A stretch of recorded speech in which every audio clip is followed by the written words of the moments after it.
Howdy Silver Tubers, it's Mr. Zeke at the Silver Pouring Bench.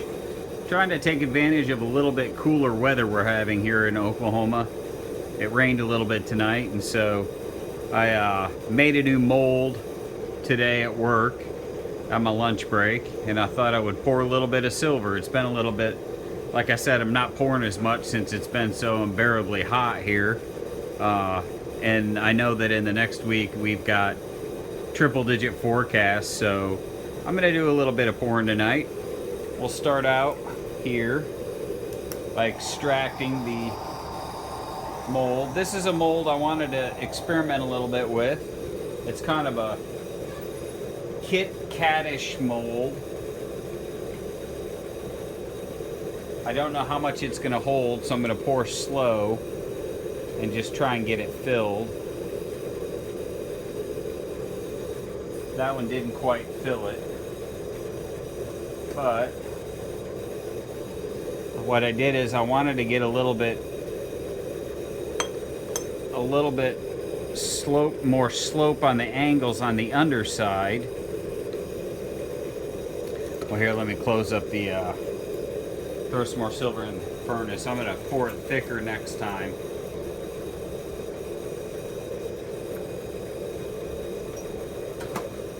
Let's cool it and have a look at this bar.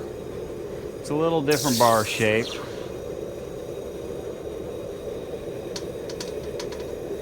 I'm experimenting with a new milling head I got, but this one has a little bit more angles on it on the sides. Instead of being squared off, it's got a little bit more of a taper on the edges, but still a round top. Having a little bit of trouble focusing here.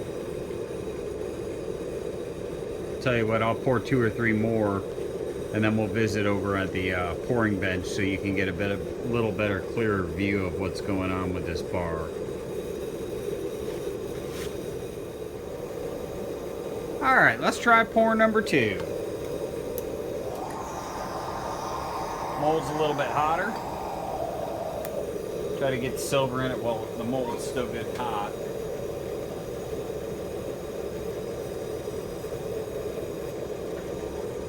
I'm gonna try and, I might overfill it. Yeah, I got a good pour on that one. I think I might have enough silver for one more pour in this mold with what I put in the crucible. I'll go ahead and cool it off.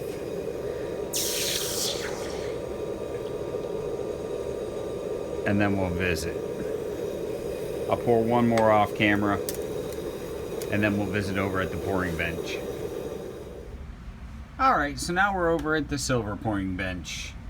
Silver tubers. This is what I've poured recently. I haven't been doing a lot on tape, like I said. It's been so hot. So I've been playing with those loaf molds, the kind of chunky loaf molds. There's a 1.3 ounce loaf. Haven't stamped them or anything yet. They're still in the raw. I did polish the tops a little bit. Got some interesting pour lines. I think that has a lot to do with just how hot it is.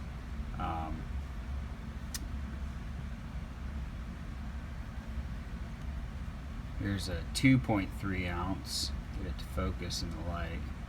And this one got some interesting strata on the sides as I was pouring it. I was pouring these into semi-hot loaf molds. This is the 2 ounce mold, but if you pour it a little heavy, you end up with a little over 2 ounces.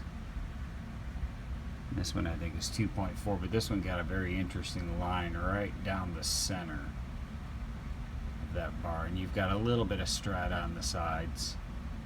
I love that those lines on the sides showing the different layers as the silver cooled, and then coupled with the polish on the top. This one even has a little pour nipple right on the end. And we've got one more of the loaves, the 2.5 ounce loaves. This one's got also some strata on the sides. And this one got some of the pockets on the top around the pour lines. I think these I'll probably leave the tops the way they are and stamp the bottoms. I don't want to disturb.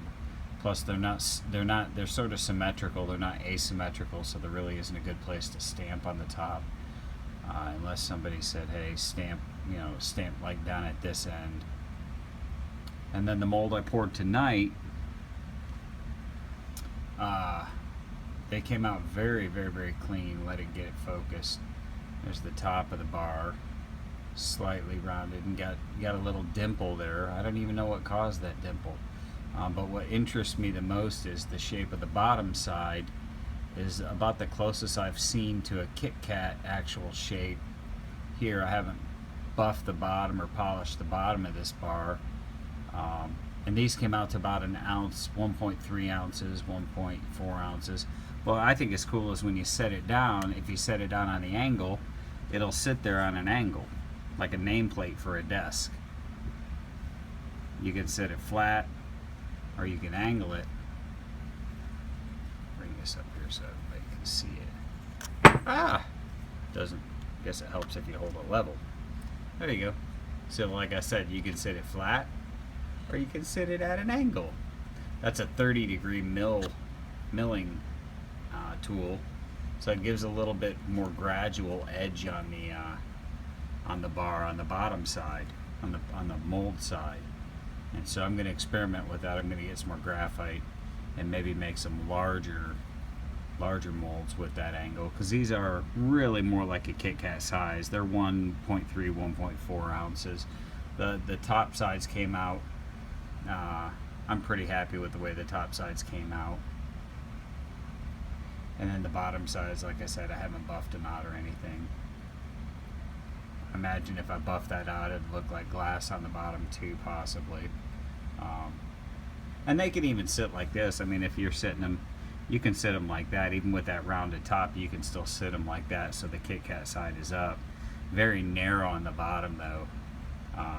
Not, get it to focus here. There you go. Not real wide on the bottom side, wider on the top. And then the last pour I did off camera, I just wanted to get rid of everything that was left in the crucible, and it got a little dicey around the edges. I over poured it a little bit, and I haven't actually weighed this one. Let's see what this last over pour weighs out to. All right, 54.2 grams, which is, yeah, heavy. It's, for this size mold, it's a 1.74 ounce bar. So anyway, I appreciate everybody watching the recap. If anybody has any questions about any of these, just let me know. You know how to get a hold of me, email or PM. So I hope everybody's having a good week. I hope everybody's staying cool, not getting hot. Remember, drink lots of water, stay in the shade. Mr. Zeke from the Silver Pouring Bench. Have a wonderful week.